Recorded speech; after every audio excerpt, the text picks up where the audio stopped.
What's going on, everyone? Jeremy here from the Quartering. Happy Thursday, December 10th. We're getting close to the Christmas season if you celebrate Christmas. We're also getting close to the end of the year if you celebrate this end of the year and not a different end of the year.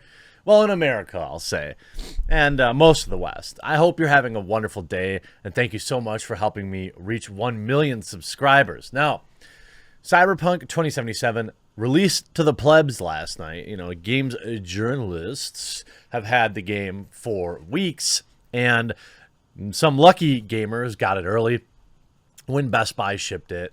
And last night, I was able to get into the game and play a couple of hours, and I have some thoughts on that. But also, I want to cover some issues with the base PS4 and Xbox. I do want to point out it's difficult to gauge exactly how widespread potential issues are.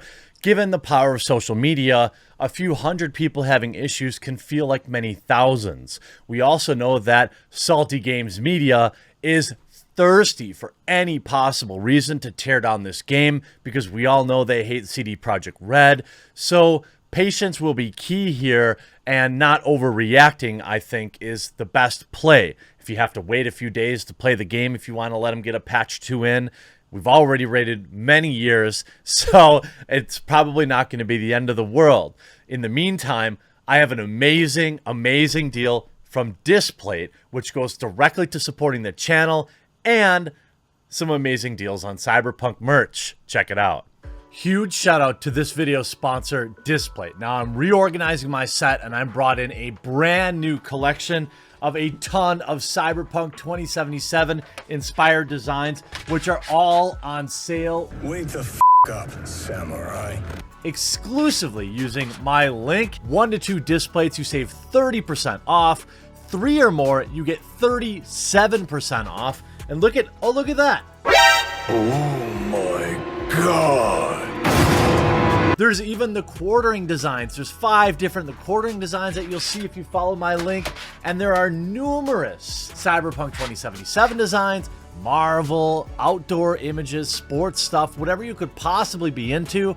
Displate has something cool to put on your wall in a wide variety of sizes, from this all the way up to basically full wall mosaics when you combine them.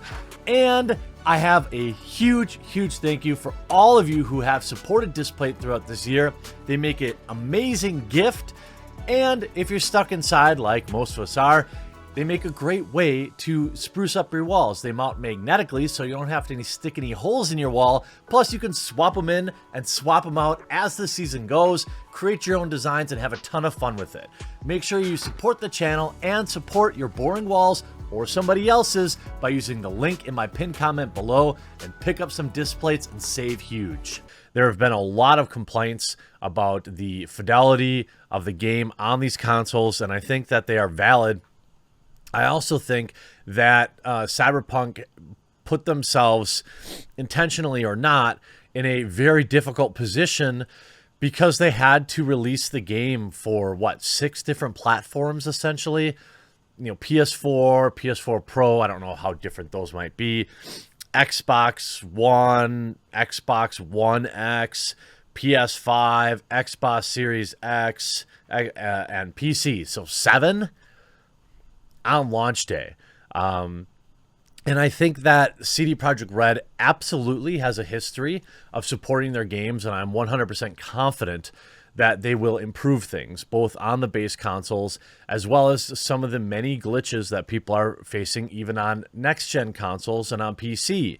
Now, in the about 2 hours I've played so far, I'm going to get another 6-hour play session in today, I experienced no bugs whatsoever, except for one weird thing where I had caps lock. I had accidentally clicked caps lock, which made the hacking scan stick.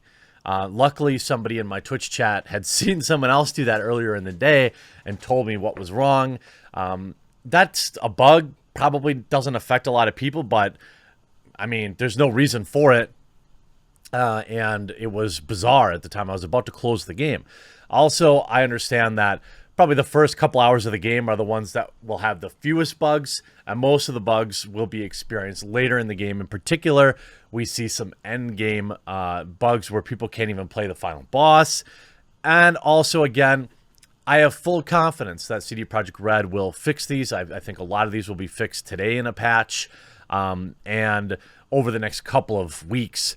So if you wanted to wait to play the game a little bit, you absolutely could. The game is basically still 100% playable on every console, but your mileage may vary. You see the base model PS4, Jeff saying, consoles have evolved over time, and so has the game. I think the main reason it kept getting delayed is because it became more and more ambitious as they kept working on it. That's called scope creep, right? No AAA title in 2020 will look good on the base PS4, Xbox One, especially Cyberpunk. Well, it's also a victim of its own incredible expectations. I think that what you have to understand is this game has been in production for what feels like forever, and you end up with some unrealistic expectations. And I myself felt that when I played it. Logging on last night, jacking in, or whatever they want to call it, for stream, I couldn't help but feel like, I don't know why I felt this way, but I was like, is this it? And it's not the game's fault. Everything looked good. It ran decent. Now I have a newer computer. It's not that new. I bought it last year, and it has a TI 2080 or 2080 Ti in it, and it's relatively high end. But I experienced just this weird sense of like, okay, this is what I've been waiting for. But the story and the flow of the game in just that first amount of time was amazing. It felt like, and you may not say this is a good thing, but I do. The early gameplay felt a lot like Far Cry 5, which I really enjoyed. And the combat felt like the Division 2 combat, which I also enjoyed. So I have some gripes. For example, why are you giving me a bonus for a headshot if the enemy doesn't? That's not enough to defeat the enemy. A headshot should be, especially for like a low-level grunt that you battle in the early stages. I don't know. Is that just a weird gripe? I feel like if I headshot somebody, that should have value, and they should basically be done for. Which you see a lot of people, a base PS4 trying to play Cyberpunk. CD Projekt Red has outdone themselves. That somehow got Cyberpunk to run on my base PS4, and it looks great. And we've got an old crusty game there. Yeah, it's got some major issues. Cyberpunk finally done installing on your PS4. Base PS4 Cyberpunk looking great. You have a lot of, getting my Cyberpunk on the base PS4 tomorrow. Wish me some luck. I mean, yeah, it doesn't look amazing. But again, are we victims of our own expectations here? A base PS4 is still a base PS4, and there's several issues with the game. First of all, Cyberpunk 2077 is streaming mode still plays copyrighted music. Be careful till CDPR issues a fix. Now, there is a setting in the back end. This is an issue for a few thousand people on the planet that stream it. There were over 1 million watching it yesterday, but they put out a tweet saying, we've noticed that there's a song in the game which might put a DMCA strike on your channel, even when playing it with disabled copyright music option. While we're working on a fix for it, make sure to turn the sound off during the first 2 brain dance sequences. Again, not a gigantic deal, but you could see they put some sales numbers out. We are truly humbled that so many of you trusted us and decided to support Cyberpunk 2077 before the release. Even 8 million thank yous isn't enough. The journey has just begun, and we are hard at work on upcoming fixes and updates to the game. See you in Night City. 8 million pre-orders. That's pretty nuts. Now, Cyberpunk 2077 is a mess on PS4 and Xbox One, and the memes have already begun. Now, I don't know if I would call it a mess, but I don't think you can ignore very real issues on these earlier gen consoles. I have faith that they'll fix it, But if I were playing on a PS4, I would maybe wait a day or two if you could, because I'm sure they're going to push out a patch or two relatively quick. Cyberpunk launched at midnight last night, and now the console versions are out in the wild, and we're getting our first proper look at the game running on PlayStation 4 and Xbox One. Early impressions, unfortunately, are not great. Now, to be fair, or to be clear, every review copy that was played was actually on PC and not on any consoles. I've been playing the PS4 version of CD Projekt Red's Sci-Fi Epic and can report poor performance, including low frame rates, texture pop-in when the screens are busy. Even when it's not, there is an occasional low-res blur to the visuals, and I've encountered multiple characters locked in T-pose, frozen, or glitched onto an object. You can still talk to these NPCs, but their mouths do not move. I had a chat with Digital Foundry's Tom Morgan, who provided me with some screenshots of Cyberpunk 2077 running on a base PS4 alongside some analysis. The work that Digital Foundry does is simply amazing. You can see how the frame rates move around here as you're moving around in the game. You see some frame rate drops here. Definitely some issues that they need to smooth out. According to Morgan, Cyberpunk 2077 on a PS4 looks very blurry, running between 720p and 900p resolution. The frame rate for any driving around the big city areas is constantly at around 20. While indoor battle runs well at 30 FPS, it can drop to 25 FPS. Frame rate drops are one thing, but there's also hitching, big hiccups in the action where a new object or texture needs to load in. They can also make it a challenge to shoot or drive. Running the game on a PS5 via backwards compatibility does improve matters to a degree. Certainly the loading faster, the frame rate is unlocked to 60 frames a second, but the glitches remain. It turns out that Cyberpunk 2077 on PS5 does not have a, quote, quality mode that is available on the Xbox Series X. That is to say, the game on PS5 runs in performance mode by default. On Xbox X, you can switch between the two quality modes, shoots for a higher resolution, something approaching 4K and 30 frames per second, whereas a performance mode aims for a smooth experience. It's worth noting that the Series S does not have the toggle between these two modes. Digital Foundry's scientific analysis is, of course, inbound, but what's clear is at early stage that there's a significant divide between PC version of Cyberpunk 2077 and the console versions. Even just hours after the release, Cyberpunk 2077 console memes have begun, and you can see a lot of the blurriness and all sorts of stuff like that. Again, clearly CD Projekt Red has plenty of work to do getting the console version up to scratch. In a tweet, the developer said that the journey has just begun and we're hard at work on upcoming fixes and updates to the game. Meanwhile, playing Cyberpunk 2077 on PC with a beefy rig feels like the best option for now. Well,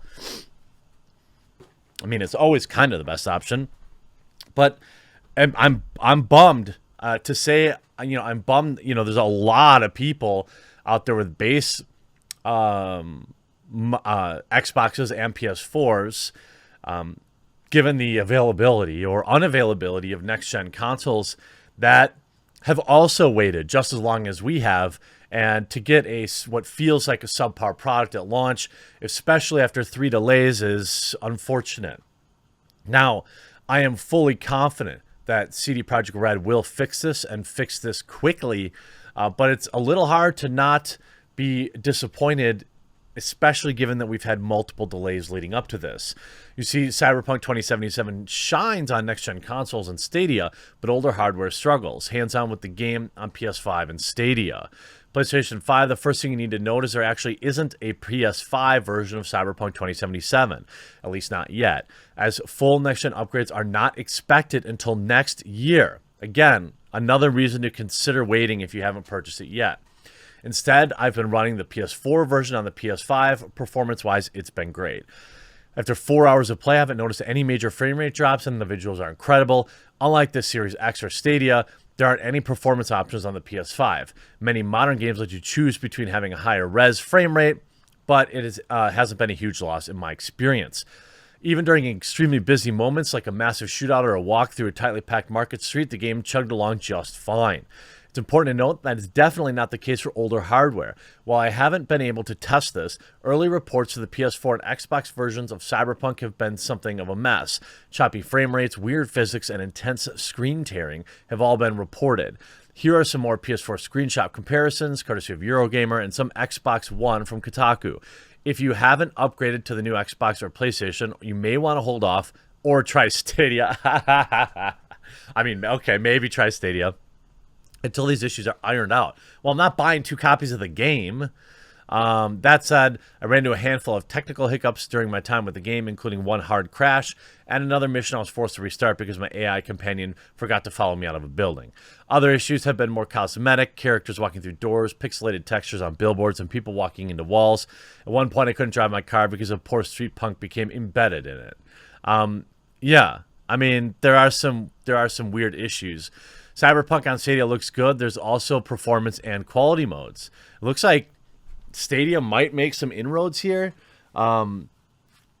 If you've really been looking forward to it and you haven't purchased it yet, but you want to play it right now, and you don't have a gaming rig, Stadia might be an okay... Now, it's going to suck because it's probably going to be your only game on Stadia, but I'm willing to bet that in just a few days, they'll deploy several patches that will improve things greatly. And the great thing is it looks like there's a decent amount of replayability in this game. So I have the utmost faith in CD Projekt Red to get this up and running. I'll continue to cover the game as well as everything else going on in the video game world and Hollywood. Thanks so much for joining me, and we'll talk to you again real soon.